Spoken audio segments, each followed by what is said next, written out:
Are you ready to create yourself and build the life you'll love? I bet you are. So, here we go with our continuing study on how to create yourself. And we're going to get right back into our study. We do have the other YouTube channel, which is called The Christian Whistleblower.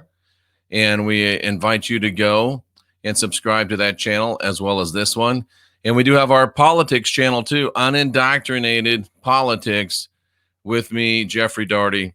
And we look forward to seeing you there. And as soon as this thing will share for me, we'll get going. Have a little bit of technical difficulties, but boom, we've solved them. So we've been going over the original thesis, and we're going to go down to our where we left off. We're going to be talking about good and evil, ladies and gentlemen. We're going to be talking about good and evil. If I can find it, there it is. So let's get over there to good and evil. Boy, things are working a little wonky today, aren't they? But that's okay. We will overcome. So, good and evil. And for the purpose of Dianetic teaching, the terms good and evil have to be defined because they don't mean what most people think they mean. They don't mean what you're told they mean in this religious, whacked up, messed up matrix world. It's something different, and we want you to know what it is, and we want you to understand what it is. And in fact, it is imperative that you do so. So for the purpose of Dianetic research, good and evil have to be defined, and those things which may be classified as good by an individual are those things which aid him, his family, his group, his race, and mankind as a whole in the dynamic obedience to the command, which is survive. So all the things that will help you survive, those are good things.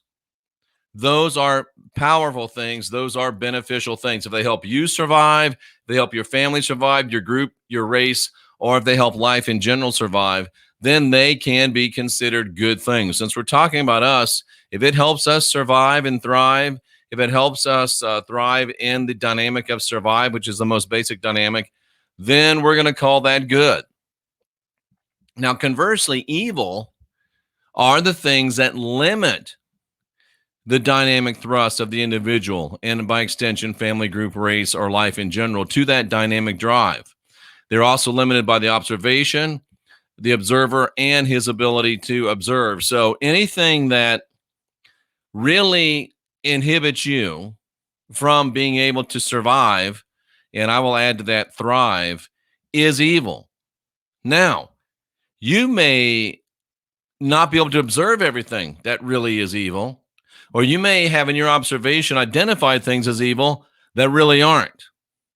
So that's one of the things that aberration does, and that's one of the things that we're pushing through and showing you how you can overcome. Now, good may be defined as anything constructive, that is, helping you construct a life you'll love, helping you create yourself, helping you live and fulfill that first and greatest dynamic of survive. And conversely, anything evil is anything that is destructive, that inhibits your abilities. So there's a wide range of things that could very, very easily fit that definition. Now, it's the purpose of Dianetic study to pass man and woman, of course, we speak that as a general term. It's the purpose to pass people across the abyss of irrational, not thinking, irrational, solely reactive thought. I can't help myself. Well, you'll be able to very, very soon. And to enter you into a new stage of constructive progression to the ultimate goal. You know, an easier way to say this might be, instead of just barely getting by, we might even dare say, instead of just surviving, we're going to teach you how to thrive, how to progress towards your ultimate goal. And of course, you have to know what your ultimate goal is in order to be able to get there. And one thing that I always want to warn you against is the search for the magic bullet. there's one thing that somebody else is going to say that's going to change your life. No. There's one thing that somebody else is going to do that's going to change your life. There's one teaching, one thought, one axiom. No. You can't. There's not a magic bullet. You have to put in the work. There's no replacement for hard work. And we are in the hard work business. We're actually in the easy work business, because I define easy as something you can do. And this is something you can do. That gives us a good idea of what good and evil are when it relates to what we're talking about here with our Dianetic work. Now, when you're acting, you as an individual are acting contrary to your survival, which happens all the time. It's crazy, but it happens all the time. When you're acting contrary to survival of yourself, and then once you get that first dynamic squared away, you'll find yourself acting contrary to your group, to your progeny, to your race, to mankind, or life in general, until you get all of the 8 dynamics squared away, until you get yourself clear and functioning as a clear individual. You're still going to be exhibiting contrary nature and contrary activity. And those are the things that mess up our lives. Those are the things that take away happiness. And we all want to be happy. We all want to have a fulfilled life, and this is how we do it. And another thing that it may not be you might be dragged down by the cross-clinging religion. Jeff, why are you so hard on CROSSIANITY? You don't talk about Islam. You don't talk about the Judaic religion, because I don't know anything about those things. And I know what is the main drag on most of the people I talk to. That's why I'm the Christian Whistleblower on our other channel. We have over 40,000 subscribers, and we invite you to come over and be the next. And we know that CROSSIANITY, or cross-clinging, is one of the things that holds you down and makes you unable to excel across the dynamics. And every single instance of aberrated conduct that threatens the general goal of the individual can be proven to have a source, which will be specifically found in a specific painful experience containing data not available to the analytical mind. That's a big sentence full of a lot of truth. Basically, everything that you have in your life that's not optimized, everything that you have in your life that prevents you from being effective across all 8 dynamics, the source of it is what we call an engram. And what that is a situation where there was a specific time where you had a painful experience, you were less than wholly conscious, and that data has been recorded in your reactive mind, but it's not available to your analytical mind. And that, again, is one of the great dangers of cross-clinging, because cross-clinging leaves you intact, and cross-clinging says that you've got original sin, and that's just the way it is, and you have to deal with it. Well, even if there is such a thing as original sin, and there's not, but even if there were such a thing as original sin, listen to what I'm about to say. This is a powerful statement. Even if there were such a thing as original sin, it could be removed and cleared by our Dianetic work. So even if you don't want to believe me that there's no original sin, even if you're convinced that you've got original sin, and it's because of an engram, but we won't go there right now, know this. If you can't believe right now that you don't have it, don't worry, because this can help you get rid of it. It's going to be okay. Relax. You're going to get through this. You're going to learn to survive.